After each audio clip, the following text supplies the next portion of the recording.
Hi, I'm Alanis Morissette. Welcome to Conversation with Alanis Morissette. Today our guest is Dr. Gabor Maté, a renowned speaker and best-selling author. Dr. Gabor Maté is highly sought after for his expertise on a range of topics, including addiction, stress, and childhood development. Rather than offering quick fix solutions to these complex issues, Dr. Maté weaves together scientific research, case histories, and his own insights and direct experience to present a broad perspective that enlightens and empowers people to promote their own healing and that of those around them. For 12 years, Dr. Maté worked in Vancouver's downtown east side with patients challenged by hardcore drug addiction, mental illness, and HIV, including at Vancouver's supervised injection site. With over 20 years of family practice and palliative care experience and extensive knowledge of the latest findings of leading-edge research, Dr. Maté is a sought-after speaker and teacher, regularly addressing health professionals, educators, and audiences throughout North America. As an author, Dr. Maté has written several best-selling books, including the award-winning In the Realm of Hungry Ghosts, Close Encounters with Addiction, When the Body Says No, The Cost of Hidden Stress, and Scattered Minds, a new look at the origins and healing of attention deficit disorder, and co-authored Hold On to Your Kids with Dr. Gordon Neufeld. Dr. Maté is the co-founder of Compassion for Addiction, a nonprofit that focuses on addiction, and he's also an advisor of Drugs Over Dinner. Dr. Maté has received many awards for his profound contribution and the profundity of his work. It is my honor to welcome him to the conversation today.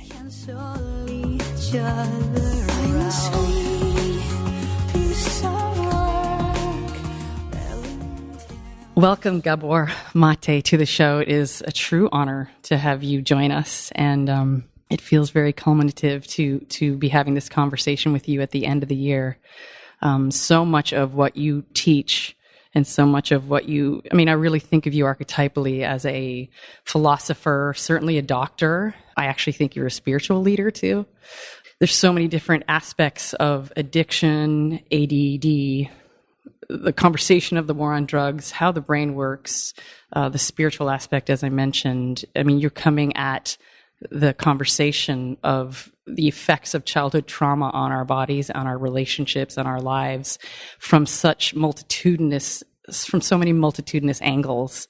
So I just have to start with a huge thank you for what you've contributed to the planet and to the psychotherapeutic community and to there's just a conversation around pharmacological anything. Your perspective is very sound and I can imagine really controversial at times, but your being on the what I consider to be the front lines of this conversation is such a blessing. So thank you. Well, thank you very kindly, and great pleasure to be with you. I just mentioned that there was an ancient physician who said that the doctor has to be a philosopher. Yes, well, God bless you doing that. You are that. And, just to give you a little context, you may or may not know, my mom and my aunt and my grandparents escaped during the revolution in 1956 from Budapest, where they're from. I didn't know if you knew that, but I know your history is such that you were in the middle of all that. And you've very transparently mentioned how it's affected your own brain development from your perspective and how it's affected your life. And so there was a resonance with that. And just to be personal for a second, your face actually reminds me of the bone structure of my family in a lot of ways. So when I've been watching you speak, I'm a creepy student watching you from afar. There's something about how you come across that reminds me so much of my family. So there's that extra element for me in there of your having had a history that a big part of my family also shares. You haven't told me something personal. Can I share something personal with you about yourself? Yes, please. About my relationship with you. So I was thinking about, I talk about the addicted mind and the hungry ghost that's inside all of us. So when you first come on the scene as a teenager and you made it really big very early, I was resentful of you. Because I said, my God, here I'm in my middle age and I've had to struggle so hard all my life. And here's this young woman with no problems at all. She just writes a song, and all of a sudden, her life is made. Now, dear. Quote unquote. I'm not saying that was my reality. I was saying there's a part of me that reacted that way. Of course, yeah. The part that's the hungry ghost, the part that's nothing is never is enough. And I also know perfectly well that wasn't your reality either, Yeah. you know? Yeah. So it's not that your life has been cakes and ale and roses. So, but I'm just talking about Yeah. that part of Of ourselves. course. I'm just owning that part of myself. I love it. So was That, it an envy around wanting the message that you have to be shared publicly in the way that you saw it happening in my case? well, it was even deeper than that, because at that time, I know your songs were often very honest, you know, Mm-hmm. but mostly it was just what struck me as the ease with which you attained what you wanted at an early age. Mm. Whereas for me, life had always seemed such a struggle. Now, Mm. I'm talking about the story I told myself. I I'm get not it. talking about reality Of here, you course. know? Yeah, I get that. I know you get it. I know you get it. Yeah. I love the transparency, and there's a million tools in the toolbox, and for me, just knowing, sort of owning different aspects, obviously the Jungian shadow aspect and Richard Schwartz, IFS, just really embracing these parts that have their way. I just love that you started by sharing that. That's amazing. You speak a lot. I'm just going to start in an area that I didn't intend to, but you've spoken a lot about how temperament and sensitivity. I don't know if you know Elaine Aron, the idea of a highly sensitive person, either high. Of course, yeah. Yeah. So she, the idea of a sensitive person being more susceptible to addiction is a really big topic, and I love that you touched on it. I think more recently in one of your transcribed talks. Mm. But just to start with the one of the many areas we can dive into with you is around addiction.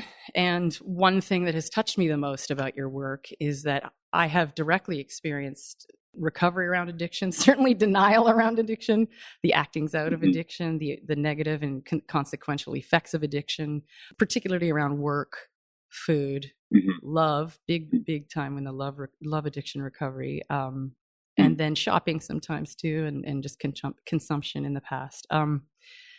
But basically, what you have shared in many different ways is this approach, whether it's through the idea of the war, the quote unquote war on drugs, this whole punitive perception of junkies and drug addicts, and this idea that on some level, those who quote unquote are not addicted, or perhaps don't know they're addicted, having that sort of better than, worse than thing with addicts to the point where they're relegated, punished, put in jail, shamed, blamed. There's just a huge punitive energy in general around addicts. And you're coming at this whole conversation from a place of really acknowledging that there needs to be compassion and empathy and understanding that addictive behavior is not actually a choice. All right. So can I begin with Please. what you raised about sensitivity? Yes, of Okay. course, of course. I heard much of your compelling interview with Dan Siegel. Mm. Dan has been one of the influences on my own awareness of the way things are, going way back. Yeah. But he talked about some genetic, what can I say, predispositions. Yeah. Now, what I believe actually is that the commonest genetic predisposition, if you're going to talk about addictions, is actually sensitivity. God bless you. And sensitivity actually means, it's from the Latin word sensere, to feel. So it simply means that the sensitive person feels everything more. So for the sensitive person, less has to happen for them to feel more compared to the other person. So if there's a little bit of pain to the sensitive person, it's excruciating. It's excruciating. Yes. And if there's a lot of pain, it becomes absolutely unbearable. Like dissociative. Or you have to escape from it somehow. And so the addiction really is an escape from pain. Now, the more sensitive you are, the more pain you're going to have, depending on what happens to you, and the more you need to escape. And this actually, by the way, also explains why so many artists and creative people have addictive problems, because it's that same sensitivity that makes them into artists. Exactly. So that both the creativity and the ability to interpret the world, and the dysfunction that comes from defending against the pain, they both arise from that sensitivity. Yes. To which I think there's probably a strong genetic component, but that doesn't mean that there's any genes that cause addiction. It's the epigenetics and the predisposition, and then you've mentioned it very clearly, and Elaine Aron has too, the idea that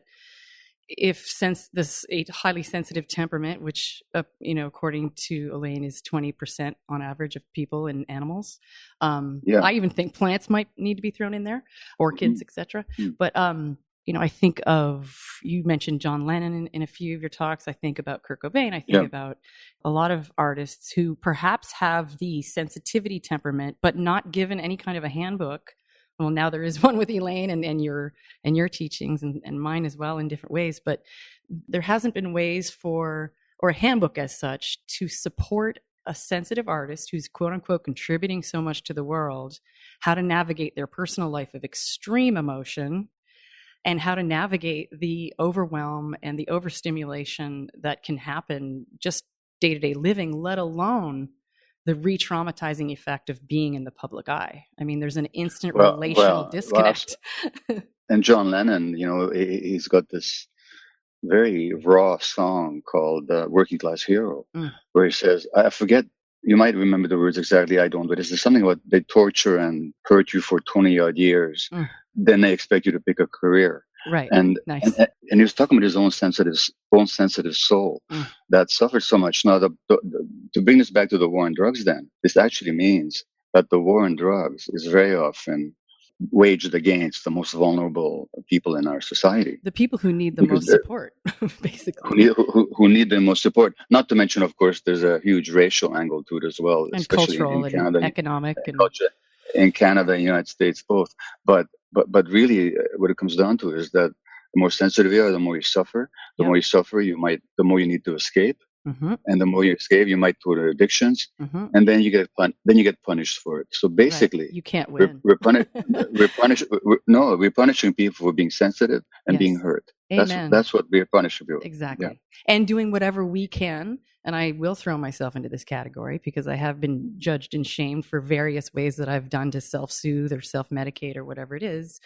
It's an attempt to regulate in a way. I mean, if there's any self-medicating going on through various addictions on a personal level for me, my motivation is pure. I would like to regulate. I would like to be able to sort of moderate incoming phenomena without having to become overwhelmed. But as a sensitive temperament, a sensitive soul, everything feels heightened. Everything feels extreme in the body, So for me, the greater share of my work has been about learning to self-regulate, come up with 13 different resources and ways for me to somatically become more embodied, because the escape you speak of was so easy to be done through, disassociation and just checking out of my body, So the Peter Levine somatic experiencing work has been so profound. And I love how you speak about trauma and addiction being inextricably linked, because it's so obvious. And then you're bringing in the conversation around sensitivity and the susceptibility of it. And I think it's important to note that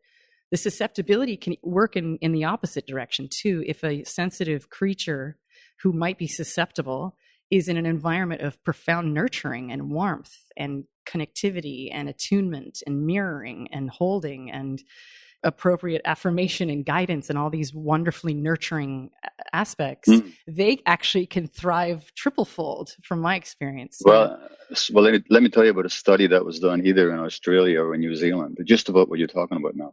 They looked at a population for aggressivity. And the people that were most aggressive had a certain kind of genetic variation. But interestingly enough, so did the people that were the least aggressive. So what the most and the least aggressive shared was this genetic variation. So how do you explain? So clearly the gene couldn't have been for aggression. Otherwise, we'd all be punching each other. So then you looked at their childhoods. The non-aggressive one, the peaceful ones, had precisely the childhoods that you just described. And the aggressive ones had been in homes where they'd been hurt. And all that means is, in both cases, it's the same kind of temperament, sensitive to exactly to the environment. And so, yes, the other side of it is that nurtured and honored and respected and recognized and given the right conditions, that sensitive person would just be a creative bloom on this earth. They will not necessarily be addicted at all. Yes. And I actually feel as though I've had an experience with both. I've had environments where, the neglect or the quote unquote abuse in the multiple forms that can show up in, I atrophied. I just collapsed and contracted, and then the neuroplasticity of how things can change. This isn't a dire, long-term, nothing can change kind of thing. When I am thrown into an environment with relationally, I'll call them relationally masterful sort of functional dynamics, I flourish and I thrive, and it doesn't really actually take that long, so. It's only that I'm remarking on a phrase that you used. You said, when I'm thrown into an environment. How about when you choose an environment? I choose them, but my poor temperament, and I say poor temperament in quotes, my temperament often feels like I am just, responding to the vicissitudes and waves of a crazy ocean. But that's simply because the somatic internal experience in my body, I have to be prepared for the fact that there's some extremes in that. And like you mentioned earlier, gifts are that the art becomes what it is. The aesthetic perception of a photograph can be, the attunement to subtlety can be so finessed that it's a sacred experience. And creating art has truly saved my life on multiple occasions. My wife's an artist, and when she looks at a flower or a painting or anything, she sees something other than what I see, with her eyes. That she sees so much more. Yes. Just because she's got that kind of sensitivity. Yes. I have sensitivity, but not in that visual sense. Do you mean like temperamentally? Do you think are you a sensitive? Do you know? Well, you know what? It's interesting. I never thought about it much. Now that you can asked. Take the test from Elaine Aaron if you want. I have to think I must be, because I pick up on so much in my environment. I sense so many things. You do. And I don't know you well, so sometimes I can weigh in and have an opinion, but because I don't know you, I'd have to ask you. But yeah, the beauty of that, and I think Elaine talks about highly sensitive walks into a room, or sorry, I'll reverse that. A non-sensitive, and I don't mean not sensitive, I mean temperamentally not sensitive, walks into a room and picks up on 50 pieces of information. And a sensitive walks in the room and picks up on 500 pieces of information. So it makes sense that the sensitive temperament will be easily overwhelmed and have a susceptibility and a tendency toward addictive behaviors, because ultimately we're seeking relief and sustainability. Like for me, naive or in denial or whatever, I just want something that will create sustainability to my participation and service in the world, so we are susceptible. Well, in that sense, I'm not sensitive. I'm not like that. I'm not one of those people. So I'll have to take myself out of that. Well, we'll do some tests later. But what you're pointing to is essential, because what you're pointing to is that addictions are really all about trying to regulate the internal environment, which is for some reason overwhelming or unbearable or painful. That's what addictions are all about, and that's why I reject this whole disease model of the addiction. Right. Because addiction doesn't start off as a disease. No. It begins as pain. And solace craving. Yeah. And attachment hunger and all the, and then of course, and you mentioned this a lot in your work. I mean, of course it affects the brain. Long-term use of any substance of any kind will play with the brain shape and the neurons and everything, but it's not born from that, is what you're saying. Well, it was from Dan Siegel and Alan Shore, who's a psychologist and also in LA, actually. Yeah, I love him. From whom I learned, I think over 20 years ago now, that the brain develops an interaction with the environment. And so that the physiology of the brain and the neurochemistry of the brain don't develop purely according to genetic patterns, but are very much influenced by the quality of interpersonal relationships in the early years. Yes. And so that when we talk about the addicted brain, yes, there's biology there, but that biology is a reflection of a life and life experiences. And the good news is, as you suggested before, the neuroplasticity. Since that is the case, then we can, if you see addiction or any mental health issue really as a developmental problem, as saying that the conditions for healthy development were not correct, but knowing that the brain can develop new circuits and self-regulation and so on, even later on in life, what conditions do we need to give people so they can develop along the right lines at any age? And the ideal conditions of recovery, or include things like support and community, and to speak to what you just said. I remember having I had a home birth with both my children, and after the first one, I had a lot of empathy for the billions of women around the planet having babies, past, present, and future. And I said to a doula I was working with, I said, what about those of us who had a birth plan and it didn't work out? And, what does that do with the whole attachment journey? Because I am aware of the fact that in utero, and frankly, even beforehand, the development of the brain and the body is affected by the state of the mom and the hormones coursing through her body and etc. And the sweet answer she gave was, nothing love can't heal. Nothing love can. Right. And so I just thought, wow, okay, so God bless neuroplasticity. God bless that our circumstance and our environment and our social context can reaffirm it. And I think because of the autonomy movement that was going on for such a long time after the First and Second World War, I think people just went into this autonomy movement of, I can do it all. I don't need anybody else. And certainly that may have afforded, in the feminist context of the feminist movement, it may have afforded some sort of agency or sense of competence in terms of the rugged individualism you speak about. But it also, it didn't create connectivity and intimacy and interrelational mirror neuron love, warmth, regulation, embryonic feeling. It just created this sense of competence, which is a lovely area of development that's important, but it doesn't include the general endorphin inducing and dopamine inducing, oxytocin inducing bliss that can come from having the attachment needs generally met. If you look at the gender ratio of multiple sclerosis in the 1930s and early 40s, I think, in Canada at least, and I think it was close in the States as well, it was 1-to-1. So one male for every female. Okay. You know what the gender ratio now is? I'm scared. No. About 3.5 women for every man. So something has happened. Now, I don't want to lay what has happened at the doors of feminism, because feminism was an important, progressive, and continues to be an essential movement. Yeah. But what has happened historically is the women have always carried the stresses of their families and their spouses. That's just the culturally assigned role. Yes, and also when probably biochemically also I think the oxytocin and the child and the child caring. That's right, all that. So now that they're out there also playing an economic role, but the emotional role has not been shared. They're still carrying it. I know. And can I tell you what else we're sharing? And this happened with Alan Shore. No, but let me just finish the thought, though, because there's a third part to it, which refers to what you said about connectivity. And so that on the one hand, now you have double the load of stress and responsibility, but with less support, because as you pointed out, there's less connectivity now. Yes, no villages. And there's no villages. So now you have more stress, less support. Of course, you're going to have the skewed gender ratio.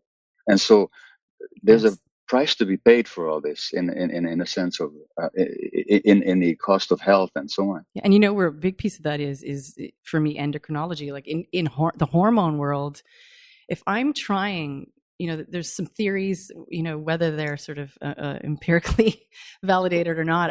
There's some theories around, if a woman body, where we are in this sort of feminist, humanist, holism movement, if the woman body is trying to do what is sort of stereotypically done by the sort of masculine hunter-gatherer, role archetype, I think about it often because I consider myself an alpha female, very feminine, very masculine, call upon it whenever I need either qualities. Often it's just both and both sides of the brain. I'm a Gemini.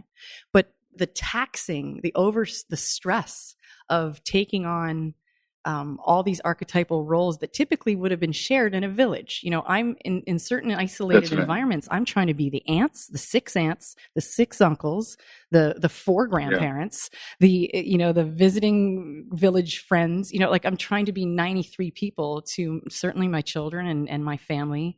And I've bent over backwards to try and create a sense of village and community and connectivity where we can lean on each other. Because and I think our bodies are suffering for it, and one of the biggest indicators certainly is through hormone movement, and a lot of the illnesses in your book. The Body Says No. I mean, I just love how you correlate and link a certain sort of a psychosocial approach to life and our adaptive or maladaptive in moments survival strategies that may have served us when we were 6 or 3 by sublimating our authentic selves so that we can get our needs met by our parents or caregivers. Well, sorry, just to complete, I just don't want to be misunderstood on feminism. So I'm not suggesting that women should or ought to give up their economic, social, political roles. I'm suggesting there needs to be a sharing of the first responsibility. There needs to be a sharing of the caring, and that's what hasn't happened. Yes, and that's incumbent upon the sort of masculine. I mean, if patriarchy is disempowered masculine, then the invitation is to invite in a modernized version of empowered masculine, whereby the provisions that they, the proverbial vegan bacon that is brought home, or the provide and protect, the sort of long-standing, what does a man provide? So the currency of what they provide is different in modern times. So sharing of the caring is actually a huge masculine provision if it's seen from that place. And when men do it, it changes them biologically. It actually changes their brains. And the thing that was said about that for a while was, we don't want, a lot of men themselves were like, my testosterone's going down. Like, I don't want to be emasculated. And there's all these words that have sort of attempted to thwart that movement. But what I think is that if the man, hetero usually, but any man body can really embrace the fact that it's just contextually, culturally, where the feminist movement and otherwise, where the losing of the patriarchy movement is moving, if it can be framed that this is still a provision. In fact, it's huge. If women are taking on in their bodies both sides all the time, men are invited to do the same. And there were some comments over the years about people saying that that's not a good thing for the man body. But the problem is that we've gotten to where we've gotten culturally, right? So everyone does have to kind of become wholeified in a way in order to make this work long term for our bodies. Because and you say it so beautifully, and The Body Says No, and a lot of your talks around it, that there are certain approaches and coping strategies to life that can pre-indicate either cancer or autoimmune challenges, or the tendency to overgive, the tendency to take on too much and live in sort of a chronic re-traumatizing state of stress, so. Well, you know what is the saddest song I know? I often play this at my seminars. It's by Elvis Presley. He sings it. Yeah. And it's, any way you want me, that's how I'll be. I'll be strong as a mountain or weak as a willow tree. Any way you want me, that's how I'll be. In other words, this pressure on children. Yes. Not to be themselves. Yes. But to fit into the environment in a way that they'll be accepted and loved, not for who they are, but for what they provide and the way they show up. It's such a tragic dilemma for so many people. Yes, and it's the conditions upon which addiction and all of those thrive. It's like, I just see this sublimation of the authentic self. And you said it in one of your books. You mentioned the idea that so many of us have to go through this tunnel of a sort of having sublimated self, creating a false self, or whatever word we want to use, in order to attempt to adorably, in a sacred way, manipulate getting one's needs met and staying alive, frankly. And then later the effects of that certainly on our adult relationships, but on our bodies, and because that way of being of getting disconnected from ourselves. And of course, I know you've had Peter Levine on your show, and he's another one of my good colleagues and teachers as well. And Peter points out that the essence of trauma is the disconnection from the self. Yes. And so we get disconnected from ourselves. And then we have to make up for that emptiness for the rest of our lives by taking on this persona or that persona, or this role or that role. And you mentioned the workaholism before. Well, the workaholism is simply an attempt, at least if I can speak of my own experience of workaholism, which has been a powerful drive in my life, and it's something I continue to need to deal with. In fact, this is something I mentioned. My wife actually last year said to me, "You've written a book called When the Body Says No. You better write one. Say when your wife says." You're like, that's my next one. By the way, Brian Robinson has single-handedly supported me out of my own work addiction. I'm still in recovery. I'm by no means on any sort of other side at this point, but I feel like he's a very powerful voice in really breaking down that the roots of work addiction start literally when we're pre-verbal, right? It's like they're all planted there. Literally, listen, recently I was speaking in Norway. I was giving a talk at a conference, but there were some Norwegian psychotherapists who are friends of mine, and they do a certain kind of therapy, which she actually is going to bring to LA in February, but I'm not going to go into the details of it, except they said, well, how would you like to have a session with us? Finally, what came up through the resonance of other people that picked up the energies within me is that my mother didn't want me. Now, it's not that she didn't want me as such. It's that under the conditions of Nazi occupation and Jews under the threat of the genocide, she really would have had mixed feelings about bringing a child into the world. Of course. And I would pick up on that in utero. Of course. And so my workaholism, of course, is one way to compensate for that. Yes. Because, as I've said in my talk sometimes, if you want to be wanted, go to medical school. Because you'll be needed. Because you'll be needed, which is not the same as being wanted. Or loved. But it's the next best thing. Right. Or loved, but it's the next best. And precisely the reason it's addictive, because it's never enough. So you have to keep having more and more and more. Right. Because the love and the wanted still isn't there. And so Dr. Vincent Felitti, who's a wonderful researcher and physician in San Diego, said that it's hard to get enough of something that almost works. So the workaholism momentarily makes you feel that you want it and appreciate it, which of course you are for what you're providing. But the inner self, the true self says, well, they don't even know me. They don't even see me. They don't want me. They just want what I can do for them. Yes. And so it's never enough. And then it becomes a self-fulfilling prophecy, because if that's where we're coming from, we'll have that corroborated circumstantially time and again, because it's our story, and it's a valid story born from circumstances. I totally understand it. But the work addiction one, to me, is also just that tendency toward, and some of it is the sensitivity, susceptibility, but some of it is just a survival strategy approach that gets compounded over the years of over-giving, over-deferring, over-empathizing. It's just this hyper version of what might be a moderate contribution.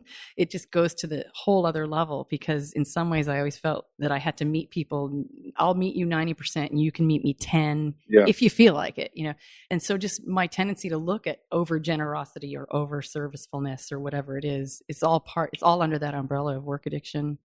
And it just makes sense. Yes, well, it's a hypertrophy. It's a hypertrophy of a real part of yourself. Yes, but it's a hypertrophy. It's an overgrowth of it. It's an over muscularity. And it becomes hard to treat, I would imagine, too. It certainly has been in my case, because a lot of the feedback would be, "Well, you're generous, Alanis." And I was like, "I'm generous." You get.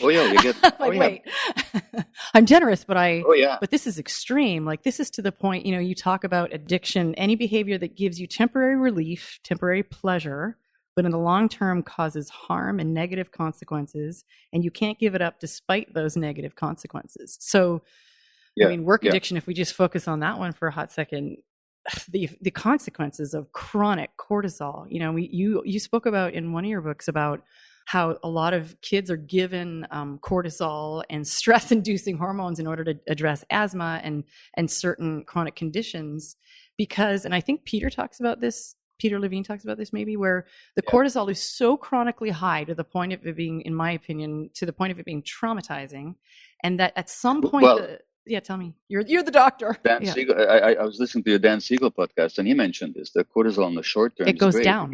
But chronically elevated, it'll make you sick, and it goes down, right? So they'll test you for cortisol levels, and they'll be precipitously low.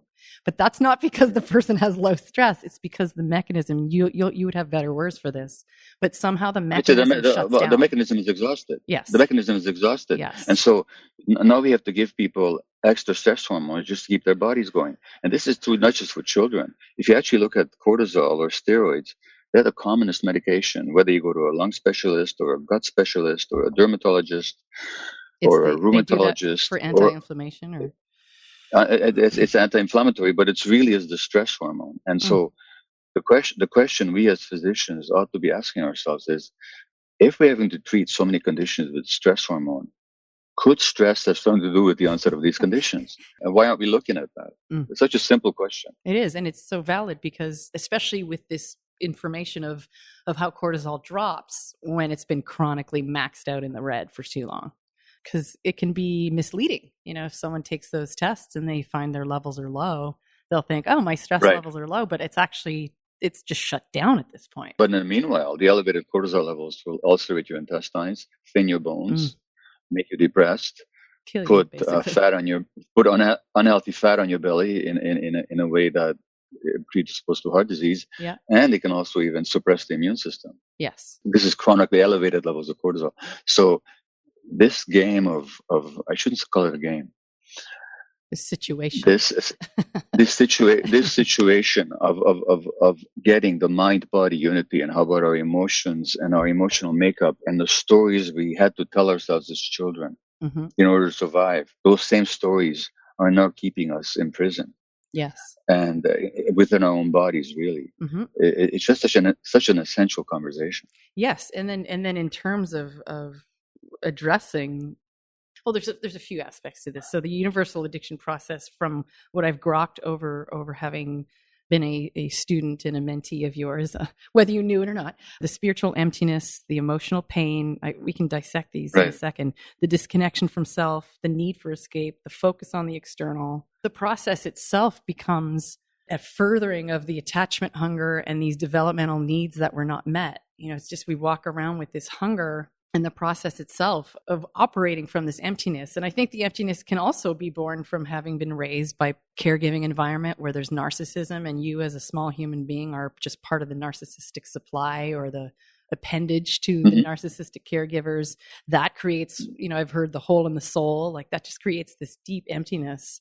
And I want to dissect the idea of emptiness with you, because I feel like that is part of the process of moving toward solution and moving toward that which could correct some of this and repair this deep cultural planetary wound that is so pervasive now, to the point where it's, culturally it can be, the numbers I'm assuming are different everywhere, but there's a continuity between suffering amongst human beings, regardless of race, regardless of culture, regardless of economics. I mean, it's the straight up human condition of, we have our developmental needs and tasks that we would ideally meet from the good enough parenting situation. And if it's not met, then we walk around with this hunger and this hole. So also partly contributed by not being mirrored accurately. As a young person, I had a lot of mirroring around being prodigious and around being a writer, and didn't have mirroring in these all these other areas that are just sort of day-to-day human, whether it's strength or whether it's the capacity for intellectual, I didn't even know I was smart. I mean, some might contest that. I think I figured out that I was smart from a therapist in my 30s. I had no idea. And so much of the lack of mirroring and reflection toward young children. Funny you should say that, because when I was talking to your producer, I don't know if I said this to him, but after I listened to your podcast, a few of your podcasts, I thought, this woman is fearsomely intelligent. It's kind of intimidating to even talk to her, because you come so well prepared but intellectually well prepared, extraordinarily so. But of course, you've also done your inner work. Yes. So you've got this combination of inner work coupled with a really prodigious intelligence. It's not your average interview, let me tell you. Oh, bless. It's I feel like I have to pinch myself sometimes even having this conversation with you, because even though I've sort of archetypally known as a musician, certainly I am, and an artist and a writer and a performer, I just feel like this was always my back pocket secret, this propensity toward understanding the human condition from science and brain, somatic, art, movement, and all the systems, endocrine system, etheric, all of it. We're such gorgeously simple and wildly complex creatures. I think we overly complicate what we are in so many ways, and then I think we underestimate and underdiagnose, maybe overdiagnose, frankly. I just feel like there's a way to master this funny little human experience. But I think you've said this in various ways over the years, looking toward the solution, whether, people think that, the Band-Aid of, it's a war on drugs, we'll just spend a shit ton of money putting people in jail, punishing them, shaming them, instead of putting money toward understanding the human condition, educating people, elucidating the idea of developmentalism and what tasks that ideally we would kind of check off on the box as we go along. It's cumulative. And then the sacredness of whether it's the Imago process or John Gottman and Julie, just talking about how to correct Sue Johnson, to correct attachment in adult relationships. So there's hope, there's ways to do this, but if the onus and the focus were to be put on what's really going on underneath all this, then some of the focus could be taken off of the completely useless process of the war on drugs. It's like, that punishment doesn't work. The war on Well, drugs is not working. Addictions haven't stopped. So let's make a different assumption. Okay. Let's make the assumption that the war on drugs is working. Okay. So, for example, if you ask the question, was the Iraq War a success or failure? That depends very much on what you assume the purpose of it was. Right. If the purpose of it was to stop terrorism, so-called, or really terrorism, it was a total and utter failure. Yes. But what if the purpose was to make a lot of money for the arms manufacturers, then it was and to enhance the power of the U.S. military? Well, then it was a major success. So I'm saying the same thing. I'm saying the same thing with the war on drugs as well.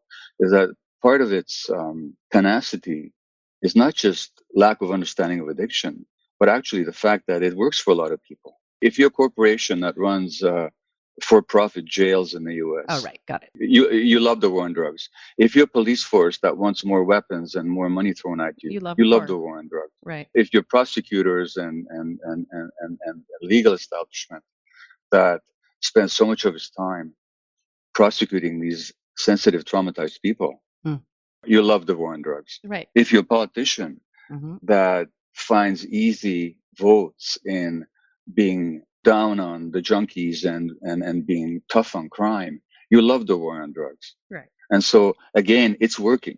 That's one of the main problems with it.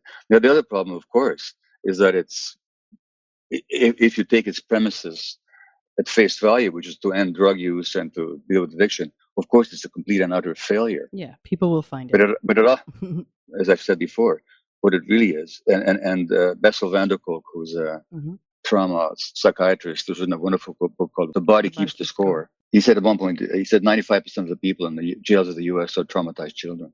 No question. I would even maybe say 100. Unless there was some mistake made, or whoops, I tripped and fell and robbed the bank. What I love, and it's probably controversial. I don't even care. I think it's so brave and awesome. The idea of creating supervised injection places and harm reduction facilities, and really sitting next to the addict empathically, as opposed to standing across from them punitively. I mean, this is straight up parenting 101 too, right? If you want to influence, you want to come as their partner in crime, pardon the pun. So let me come back to the supervised injection site in a moment.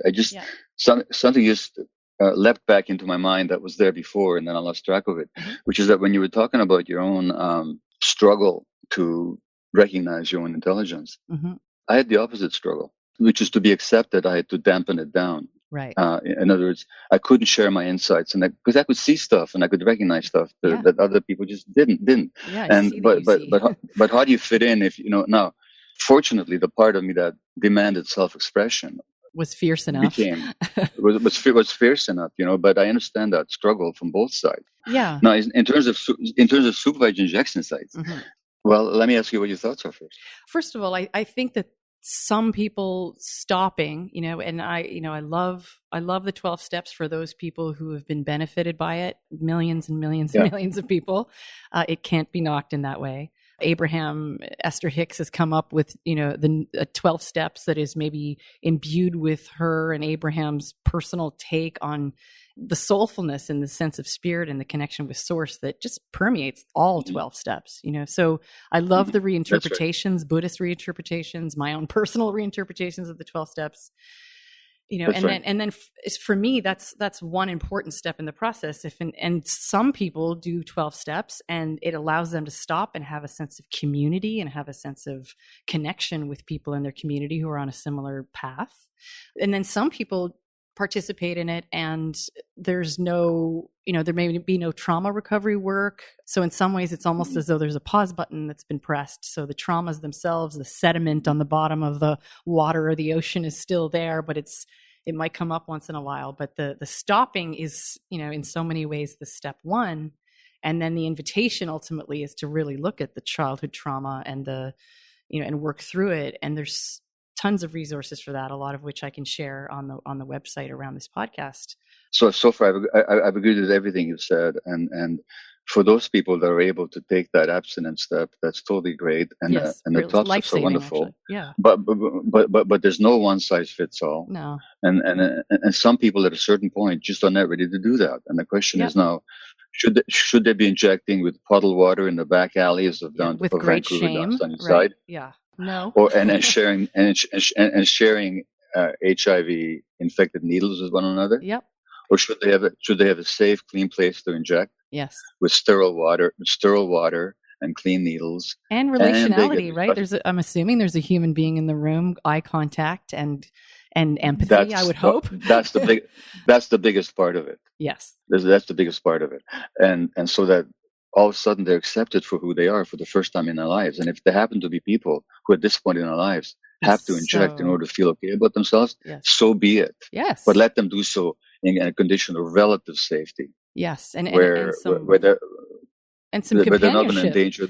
Yes. And the big concept within 12 steps of, sharing secrets and alleviating shame by sharing with another. I mean, first of all, the epicenter of recovery for me is relational. And you've mentioned Yes. it in various ways. Dan, of course, does, and a lot of my mentors do as well. So relational. And then the idea of, I mean, this is to me, it likely is perceived as leading edge, probably because of how terrifying and risky and how much faith and trust in life and God and humans that is required to offer these supervised injection sites and harm reduction facilities, because it presupposes that human beings are innately good. The one thing that's not subject to duality, that, there is innate goodness in your very existence as a snowflake is unique and untouchable in terms of its innate worth. But doing this way, it's not unlike, this sort of small part of the bell-shaped curve in education, like unschooling. I feel as though there's a profound amount of faith and trust and belief in the human being that is required to do anything that is considered so-called alternative, So in this case of the supervised sort of empathic environments where someone can do what they're going to be doing anyway, but in a no shame around it, hopefully. And well, you raised two important points. Yes, there is a faith in the human being. In other words, you trust that in that person, you don't have to cure them. No. In them, there's a healing process. Yes. And of course, medical training doesn't prepare us to respect that healing process inside the individual. It's all about what we can do for people or to people, Right. and we can do a lot of great things. Certainly. But missing is this faith or this knowledge that human beings, as all creatures, have this healing capacity, and part of our job is to create the right conditions for healing. Yes. Now, as you said, in a supervised injection site, there's an important relational component. Now, since people were hurt in relationship in the first place, they're going to heal in relationship in the second place. Yes. So harm reduction is not simply a question of clean needles. It's also about providing that relationship. Yes. And as far as what you said about schooling, if we really had faith in human nature and in children, which I do, we wouldn't be bombarding them with rules and regulations and information. I agree. We'd be inviting their unfoldment. Yes. As human beings. And Gordon Neufeld, my colleague and co-writer who you talked to recently, speaks so eloquently about the developmental agenda. Is the agenda of nature for each of us is that we should realize our fullest potential. Yes. And again, the question is, under what conditions will that happen, and under what conditions is that inhibited? And unfortunately, teachers and physicians and healthcare workers in general and nobody is taught along those lines. Well, so even the word taught, like the word you use, taught, in some ways, I mean, whether it's in the recovery movement, whether it's sort of the relational aspect of these environments where people can be loved and monitored through what they'll be doing anyway. The word taught implies that there's something about the human being that has to be manipulated and imposed, as opposed to, and you've said this in different ways too, as opposed to removing any blocks from the perception of self, authentic self. So removing the blocks and the maladaptive behaviors that may have kept us alive, certainly when we were younger, but now it's causing us to insulate, isolate, sublimate, disconnect, suffer. So to open those up, it's less about manipulating or fixing or tough loving someone into a behavior change, and more about removing that which is there that keeps them in the illusion of their innate badness and their innate core shame. So You're quite right. These are not formal teachings. They're actually processes that need to be supported or could be subverted. When I use the word taught, I just meant in their formal education of physicians Yes. and teachers. Yes. Uh, And the there's no indoctrination sense. sorry. The indoctrination, that's a good phrase, the indoctrination of doctors. Yes, it You is. know, The doc of the it's, doc. and many physicians will actually tell you how traumatizing it is to go to medical school. Yes. And Dan talks And, about that too. and yeah, and then Yeah. these well, Dan and I've talked about that, Yeah. and how nothing in that environment supports one's spontaneous unfoldment and growth. Of self. In Of fact, yeah. yeah. So then these people who are then, first of all, they were probably driven people like me who had to become doctors for some inner reason to compensate for something, in addition to the commitment to human life and easing of suffering and gaining the Yes. skills. There's also that self part, that's not satisfied. Yes. So you have these people who are very motivated, very driven, and then they go through this situation which is highly restricted, highly regulated, and for many people highly traumatizing. Mm. And then they're supposed to go out there and heal people. Yeah. It's like we'll abuse the people who are going to go help, quote unquote, help other people. Yeah, it's If you look at a lot of healthcare systems and how stressed the people are in them, yeah. and these stressed people are not supposed to help stressed humanity Yeah. from a position of being stressed themselves. And they can. I also wanted to come back to something you said about 12 steps, though, is what I really wish for the 12-step movement. The 12 steps, as you said, are great. And I mean, they're not just great for alcoholics or addicts. They're great for everybody, every day. Yep. But missing from their perspective is dealing with the trauma that instigated the behavior in the first place. And Bill W., the founder of A, this is what's so strange about it, or so maybe not so strange. He was an abandoned child. He was a highly traumatized human being. Yeah. They never talk about that. Yeah. Or if they talk about, or at least it's not part of the programming. I know in some groups here and there that may come up, but usually it's more about the behavior and the so-called disease of addiction than about the underlying trauma that's driving it. Yes, and the idea of being trauma informed in all these different contexts, whether it's trauma informed yoga, when I teach in workshop contexts, the old kind of approach, whether it's Fritz Perls or whether is that kind of confrontational, I'm going to knock this out of the not Irvion, he's amazing, Primal Scream, like a lot of it was, Arthur Janov. Yes, parts of that as well. Just kind of he's the one, by the way, that John Lennon saw. That's how I heard of him, actually. Yeah. But the idea of confrontation or tough love, there's so many words that kind of connote this, I'm going to knock it out of you, or I'm going to, you aren't listening, you're not changing your addictive behavior, so I'm just going to be tough with you. Yeah. It's like so counterproductive, first of all. But the idea too that when people talk to me about tough love, I say there's no such thing as tough love. There's either love or there's exactly. Tough love is an oxymoron.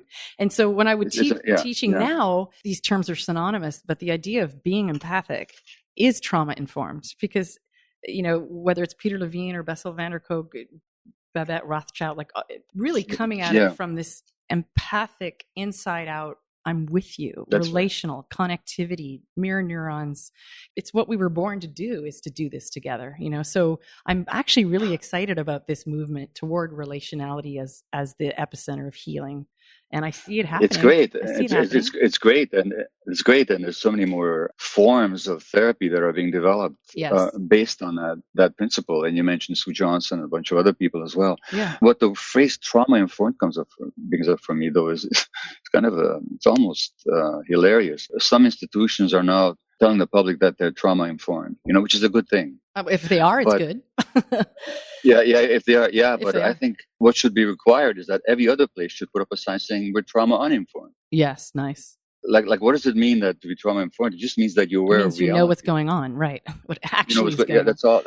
You're not trauma informed. You're reality informed. Yes, but unfortunately, we're in a context where it's these tools and these provisions for healing, quote unquote, have been kind of bereft. I mean, there's not enough information. There's not enough holistic resources to approach a human being from the multitudinous, like I said earlier, this gorgeously complex aspect of what it is to be whole. I mean, the developmental process itself, and I love what Gordon Neufeld did with his own version of it. I I love the developmentalism. Yeah.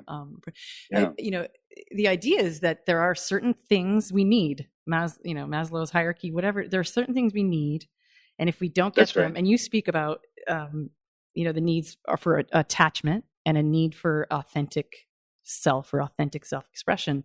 I mean, that's Right. that's no light comment, and that they affect each other. So if attachment is going to be threatened, the idea of living authentically from essential self will begin to be sublimated and sort of pretzeled the behavior in the self into something that could be loved. Being the authentic self will actually be frightening. Yes. Because if you learned early that only by being authentic can you survive and be accepted and loved, Right. then that becomes part of your persona, and you Yes. believe that's you. Yes. And so when it comes to authenticity, you're actually going to be afraid of it. Yes. Because at some point it threatened your survival. Yes. So we actually become our own enemies, and this is also, I think, how the immune system becomes our enemy in autoimmune diseases. It's based on that dynamic. Yes. So these are these early patterns and these early core beliefs that we develop about ourselves, and are actually, as Alice Miller put it, they're prisons. Her book, The Drama of the Gifted Child, the German title was Prisoners of Childhood. I'm 74 now, and I'm still finding myself having to remove these core beliefs, or to challenge them, or to find out if I go with the internal family systems model, which part of me holds on to them still, and what it takes for that part to release that core belief. This is ongoing work, and you know what? It's a beautiful work too. So it's beautiful, but it's there's the sadness that I have knowing, because I often ask that to myself and others, like, is this, am I always going to be in therapy nonstop, removing false thoughts, using the 700 ways that I can figure out how to be in the truth and the reality of what it is to be here in this body and define self when there's an amorphous sense of self that, it's like. And the answer that I've come up with, and please tell me what your experience is that yes, in my particular case, yes, I would likely go to the grave doing therapy. Well, speaking of the grave, speaking of the grave, I've often said this. I don't know if I said it publicly, but I've written my own epitaph. Yes, and what is it? And on my gravestone, it's going to be carved. It was a lot more work than I had anticipated. Oh my gosh, that's awesome. We might need to make t-shirts. No, but having said that, it's a lot more work. having said that, yes. No, the answer is not that somebody needs to be in therapy all their lives. What is the answer, Gabor? Because, I mean, it depends on how wounded, I guess, too, and it depends on the extreme of it. Like for me, the sense of self. I mean, so much of my mission, my Star of Bethlehem, has so often been defining self, or having a sense of these aspects of self because they were mirrored accurately, and then having, as Harville Hendrix talked about, like lost, hidden, denied parts. Richard Schwartz talked about it too, like having all these parts that have sort of, they've been dormant, or they've been relegated, or they've been completely cut off to the point where they're even outside of my awareness. I mean, the journey of wholeness, returning to wholeness, not creating some wholeness, but returning to it, is such a sacred journey to me. And, I don't know if it's cynical to say, but I'm not sure there will be a time where I feel like I've arrived as such. I don't know. Maybe. If I do, I'll call you. Well, all I'm saying is don't prejudge it, because be open. Don't presume that it's going to have to be just a tough struggle and so on, because I can tell you from my perch as a 74-year-old, Yes, please. I'm all ears. Well, I'm glad I'm not as troubled and conflicted as I was at the stupid young age of 71. So you were a young buck. I know, young buck. Yeah, I'm still a promising young man. We have a big future ahead of you. But I'm serious about that. So that really I've learned. I know that I'm so much. There is that essence. There's that core self, which the spiritual masters teach and embody. And I don't claim to be one of those people at all. But I can tell you, I'm much closer to myself. I feel that, and at times, I really do feel myself. I really do. And can And I ask you a so, question that's a little specific? I don't. yeah, So when you say I have you didn't say these words exactly, but a version of you have a sense of yourself. Where is that localized? Because I've become obsessed lately with where the localization of self is in my body, and because on the continuum of experience of splitting or otherwise, there's everything from Richard Schwartz sort of functional self-embracing dialoguing with yeah, self, yeah, and then on the other end, it's dissociative identity disorder and parts, yeah. so Or ADD, which is another form of dissociation, any of ADD. those. So what I would say in response to that question is to ask you who's asking the question. And it's your mind asking the question. And your mind will never get the answer. Right, because the ego can't find out about spirit as such. It can chase words, right? But it can't really have a physical embodied experience of that which is beyond ego in a way. Is that what you mean? Well, again, this is a conversation between two minds, and we're talking about something that's maybe beyond the mind. But Mm-hmm. again, to go back to your interview with Dan Siegel, Mm-hmm. I heard him at some point speak about some transcendental, deep, oceanic experience With where he felt we got the unity and he got the love and he got the oneness of everything, yes, the right? wheel of awareness, alma Yeah, sigma. yeah. Yes. Now, those experiences are available. I've never had it No, in that the glimpse of the anywhere near. divine. No, no, I've never had it in that clear sense. I may have, in certain situations, have some glimpses, but I, I Mm-hmm. I can't say that I've had that experience. Mm-hmm. But I totally know what he's talking about, even though I haven't. I can't say I've had the experience. What in me knows the truth of what he's talking about. Yeah, When I can't claim to have direct experience. consciously had that direct experience, Mm-hmm. Yeah. well, the fact that I know the truth of what he's talking about tells me that yes, I'm here, because Yes. that's the part that knows. Yes, there is And a now suchness, when you ask me where that the embodied, localization. Yeah. all I can tell you is that when I'm speaking to you now, and I'm not claiming that this is the spot, I'm just telling you what Mm-hmm. I'm experiencing at the Yeah, moment, I want to know. which is here at the center of my bottom lower center of, actually, it's about my solar plexus is where Okay. it is, actually, Okay. just below the chest cavity, and just and whatever chakra that is, whatever plexus that is. Power, like When I the when yeah, yeah, that's where it's speaking to for me at this moment, and hmm. I don't want to make any claims for it. Yeah, it I'm just might be saying, different at another time, maybe, or not. yeah, but Uh-huh. what I'm saying is that whatever it is, it's experiential, and it's not something the mind can answer. Yes, and I love the who's asking that, and the big sort of Yeah. repeated inquiry of who am I, who am I, who am I, what, those incredible dyads you can get into where you go all the way down into, what is love and who am I, and really can access. You've done that enlightenment intensive process. Is that right?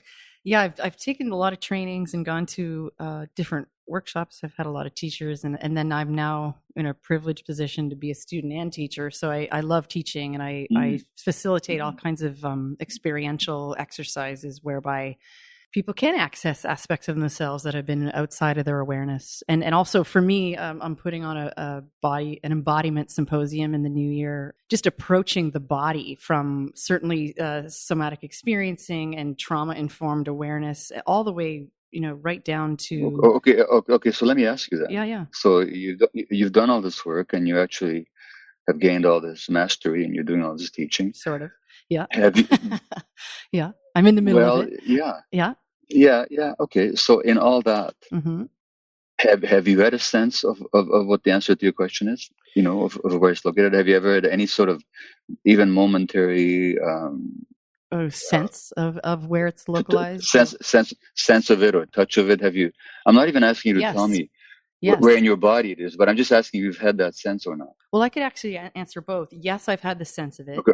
and interestingly Okay. enough, it was in an IFS session, and Okay. and what happens with me is oftentimes, and I think this may be a common thing, I don't know, is a lot of times I've mistaken this sort of oneness, allness, suchness, capital S Hmm. self with the sort of Hmm. maternal mom part of me.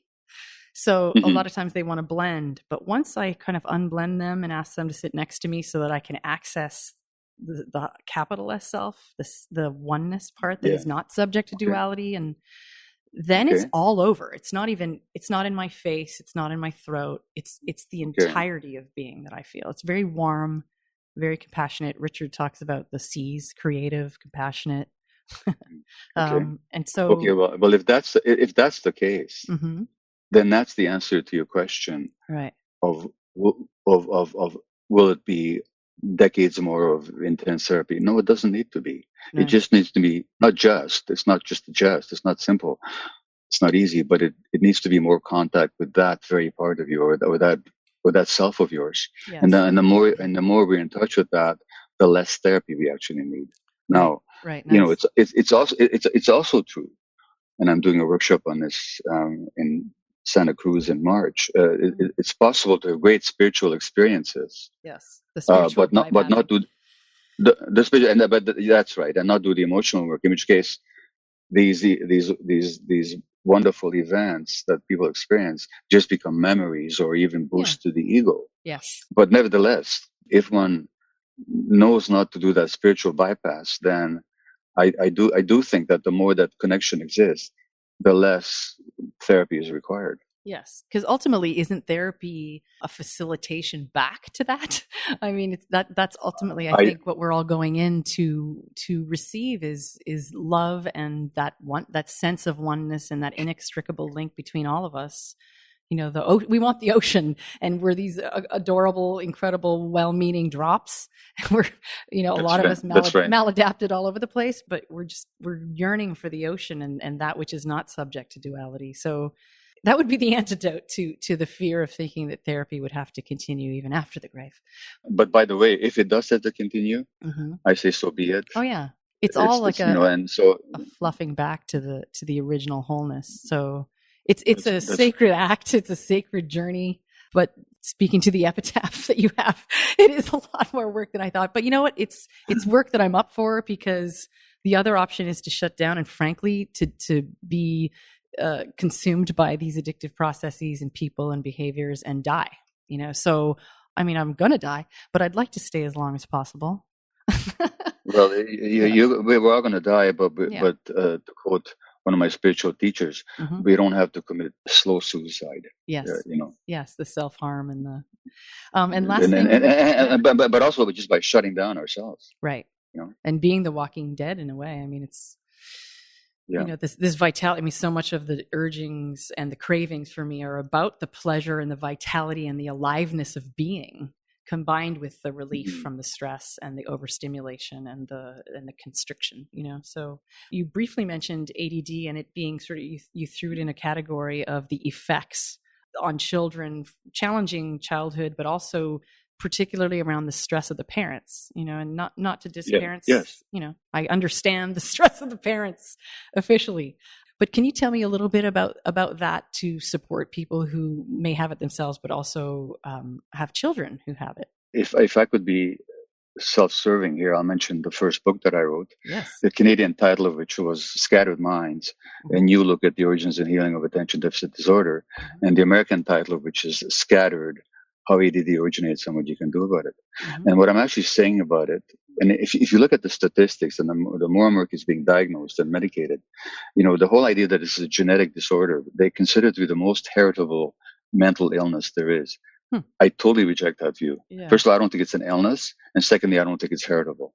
I could go into all the science of it, and just because something runs in families, it doesn't make it genetic, of course. Right. But the essence of it is, it's not an illness, it's a coping mechanism. Nice. When people are stressed and they have no way of escaping or fighting back or seeking help, their brains will automatically tune out. Right. Or Now, dart, right? Like, for me, so is there an element of the mania is probably too it's the same. insensitive a word, but like It's the same. It's the same thing. Yeah. yes, yes, the darting. It's this chaotic, Yes. this chaotic running to and fro, mentally or physically. Yes, or both. But those are both coping mechanisms to For get away from the present moment, which is unbearable. yes. Now, for the young infant, if the parents are stressed, then there's no escape, there's no asking for help, and there's no fighting back. All the child's brain can do is to tune out or to scatter the attention all over the place. Yes. And this is happening when the brain is developing. Mm. So that gets programmed into the brain as the default setting of the brain. Mm. So what begins as a coping mechanism now is later on turned to pathology. Mm. But I'm saying, by the way, I just have to really clarify here. I'm not blaming parents. No, I I think, know. and yeah, but a Yeah. lot of people think I'm blaming parents. Yeah. I just want to be clear that I'm not. I'm not talking about bad parenting. I'm talking about stressed parenting. Yeah. And in society, there's so much stress on young parents, much Yes. more than there needs to be, Well, with for no reasons. villages, we're all losing our shit. We're Exactly all what you were isolated. talking about. And if the parents are stressed, especially the hypersensitive kids are very stressed, Mm-hmm. and so their brains will scatter their attention. Yes. But the good news is that if this is not a genetic disorder, but a developmental problem, Yes. then we go back to what we said before. Now the question we have to ask is not how do we change the behaviors of the child, Mm. but to how to understand the dynamics of why the child is behaving that way. Yes. And then how to create the conditions for healthy development. Right. Maybe we didn't get it right the first time. Maybe when they were small, mom was maybe depressed or she was stressed or the relationship was in trouble. Mm-hmm. All things that I can personally relate to. Yep. But now that we understand this, how about if we recognize that these kids are highly sensitive to the environment, and it's the environment we need to change. We have to understand what their behaviors are all about and what the emotional dynamics are, and we have to see them and feel them and understand them.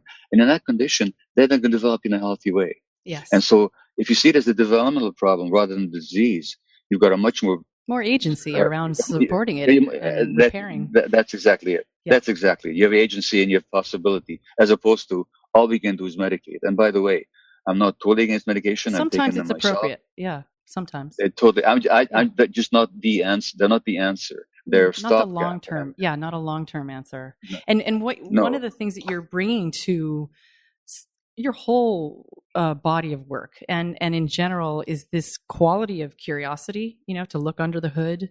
And so many people, when they're in a mode of self-harm or they're in a mode of being gripped by addiction, that and also certainly personality disorders, right?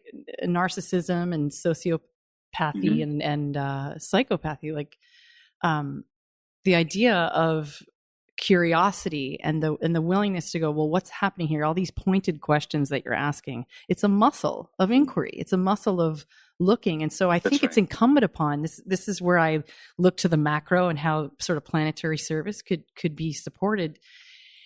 For me, one tentacle of my contribution, or not contribution, but attempt at contributing would be to support people who are highly sensitive, who are philosophers, who are maybe a little more introverted and a little bit more inquiry minded and have that muscle of curiosity super cultivated, to support them in expressing and writing articles and teaching and writing books if they want, and just finding a way for their, whatever percentage they are, they're the 20% of people who are more apt to move toward this inquiry, that can come up with new solutions and new paradigms, to support those people with their temperaments or their resistance to being in the public eye, understandable resistance based on their temperament, is to support those philosophers and ministers and teachers and inward looking creatures, introspective teachers, to know that their voice is needed now more than ever. Because what we've been doing isn't working.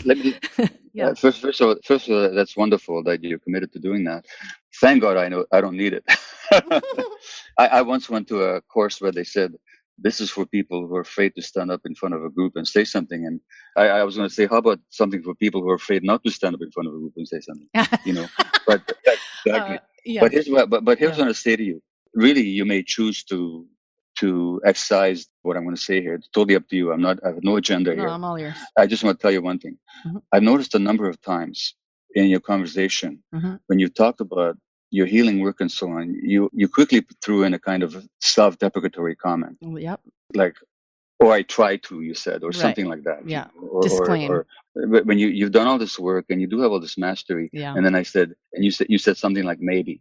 Now I understand that, but I and just I'm also Canadian, so keep that in mind. Yeah.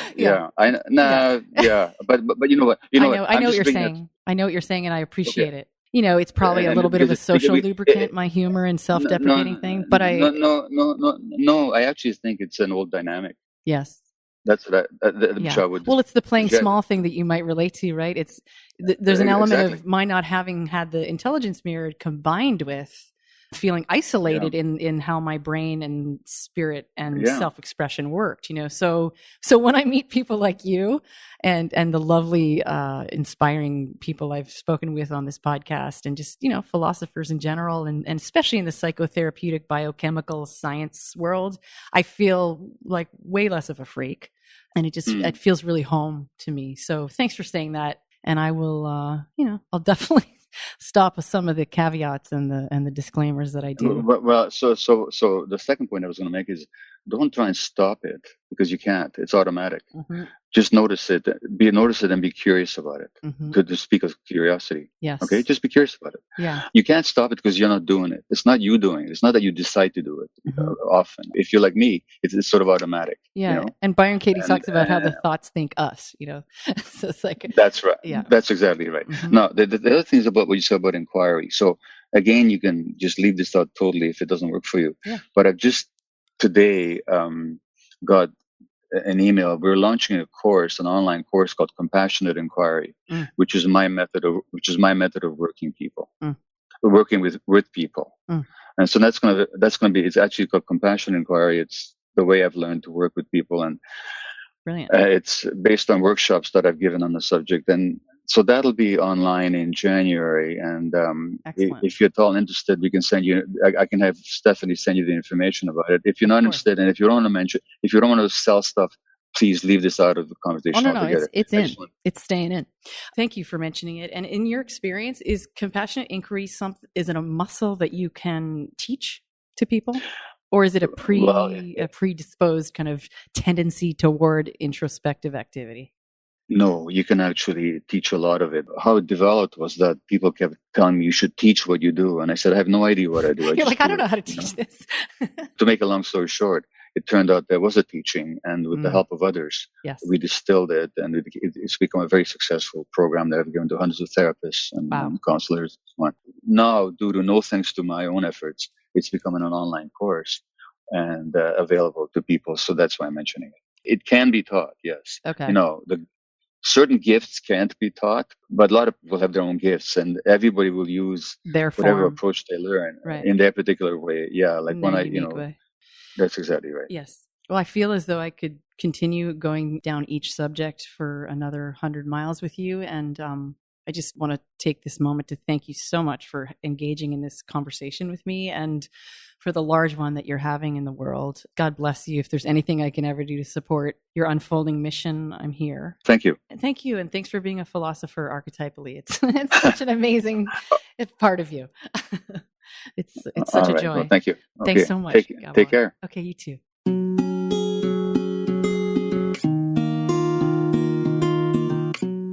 Thank you, everyone, for listening. It's a joy to share these podcasts with you. I invite you to subscribe and join me on the next podcast. And until then, take care, and I'll see you soon. Conventional, kid, all intense.